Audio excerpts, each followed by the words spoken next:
Let us bring in Counsel on Foreign Relations and former U.S. Trade Representative Michael Froman. Michael, I want to start with Greenland first.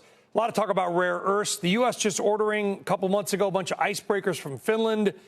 Do you believe that Greenland is strategically important to the United States? Well, I think that Greenland is strategically located and is important to Arctic security. And it's a concern of the United States. It's a concern of NATO and has been. And I think with the president shining a light on Greenland, I think it's underscored that with the melting of the polar ice caps, there's a lot more activity over the top. Russia and China are cooperating more, although when we were there, we took a mission there in August, a group of people, fact-finding mission. When asked whether there was Chinese presence or any activity there was none to be found. But I think it's important that we sort of focus on the underlying issue, which is what do we need to do to ensure Arctic security? And there, I think the president referring to NATO is a positive sign. I don't think we need to own Greenland ourselves or to invade it or to buy it. The Danes are very happy to work with us, as are the Greenlanders, to ensure that Greenland play a strategic role. You know, we used to have 17 military bases on Greenland at the height of the Cold War. Now we have one.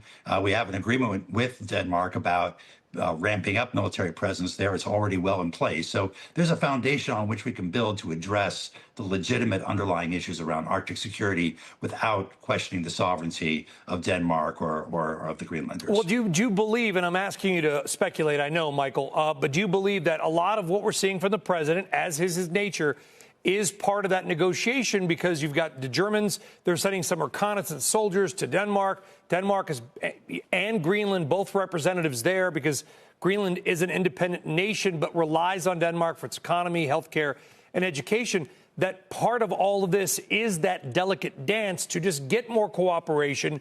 I'm not saying we're going to go back to 17 bases, Michael, but would you agree we need more of a presence there, given the opening up of some of the Arctic waterways? Well, I do. I mean, first of all, Greenland is part of the Kingdom of Denmark. It's part of Denmark.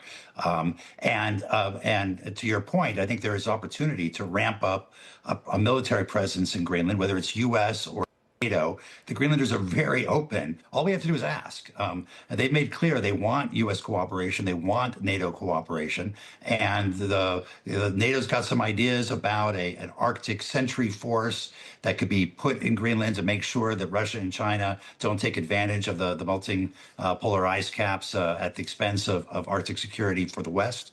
I think that's a good place to start.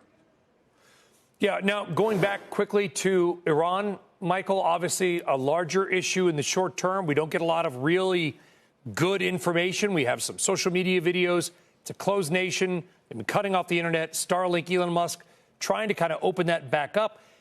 How does this play out? Is this just another crushed uprising by a people desperate for their freedom, and we kind of go on as we were? Or do the people win this time and establish real change or regime change in Iran?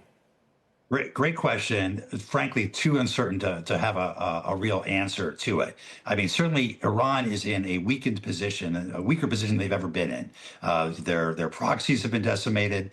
Their military has been decimated. They've got no air defense. Their missile program and their nuclear program have been set back significantly, although there are concerns about them trying to rebuild their missile program. They've got 50% inflation, 70% inflation for food. Their currency has fallen 80% against the U.S. dollar over the last year. And you are seeing larger protests than in recent memory.